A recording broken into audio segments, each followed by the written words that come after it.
फिर संकट में रोहिंग्या शरणार्थी। अंडमान सागर में भटकी नौका। खाने की कमी से मौत की आशंका। मदद के लिए उठी आवाज। रोहिंग्या शरणार्थियों पर संकट के बाद अलग सर ही मंडराते रहते हैं, जिस कारण उन पर मुसीबतों का पहाड़ टूट जाता है और अब एक बार फिर रोहिंग्या शरणार्थी संकट में है। दरअसल इनकी एक नाव सागर में फंसी हुई है और ये लोग अब मदद की गुहार लगा रहे हैं ताकि कोई इनकी मदद करे और इन्हें इस मुसीबत से बाहर निकाले। 10 दिन पहले निकली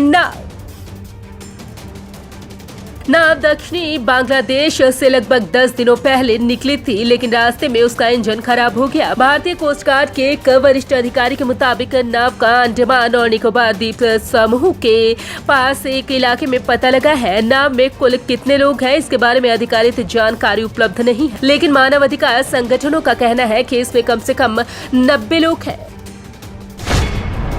खत्म हुआ खाना पानी। UNHCR के मुताबिक कई लोग नाजुक हालात में हैं और संभवतः गंभीर निर्जलन की समस्या का सामना कर रहे हैं। उनका मानना है कि कई शरणार्थियों की पहले ही मौत हो गई है और मृतकों की संख्या गत 24 घंटे में बढ़ी है। UNHCR ने कहा है कि उसने अंडमान सागर के आसपास के देशों को सतर्क किया है और नौका पर सवार शरणार्थियों की मदद की अपील की है। एजेंसी ने कहा है कि नौका मिलने पर वो मानवीय सहायता और प्रत्यावास सुविधा मुहैया कराने को तैयार है। जिंदगी बचाना प्राथमिकता।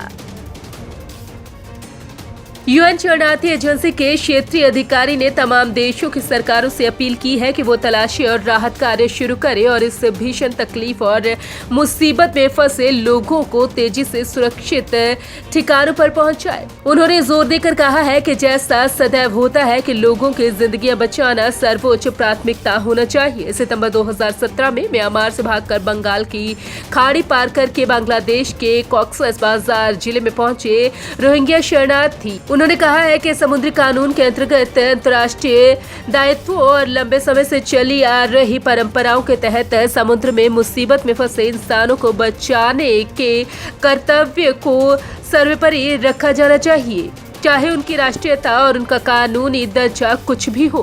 उन्होंने कहा कि UN शरणार्थी एजेंसी इस मुसीबत से जीवित बचाए जाने वाले लोगों की मदद के लिए पूरे क्षेत्र में देशों की सरकारों को आवश्यक सहायता उपलब्ध कराने के लिए तत्पर है। होगा कोरोना टेस्ट। इसमें बचाए जाने वाले लोगों को कोरोना वायरस महामारी और सार्वजनिक स्वास्थ्य के नियमों के मद्देनजर एकांतवास रखने के प्रबंध करना भी शामिल है। उन्होंने कहा है कि ये वास्तविकता के शरणार्थी और प्रवासी जन खतरनाक यात्राएं करते हैं, इसलिए तलाशी बचाव और उन्हें सुरक्षित ठिकाने पर पहुंचाने के लिए तुरंत सामूहिक कार्रवाई किया जाना बहुत जरूरी है।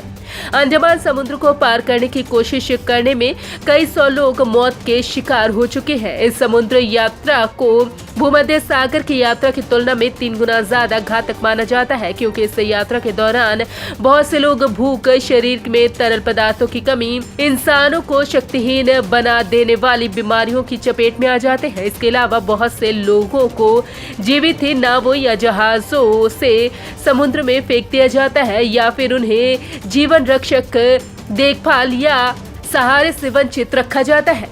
Bureau report, Punjab Kesari group.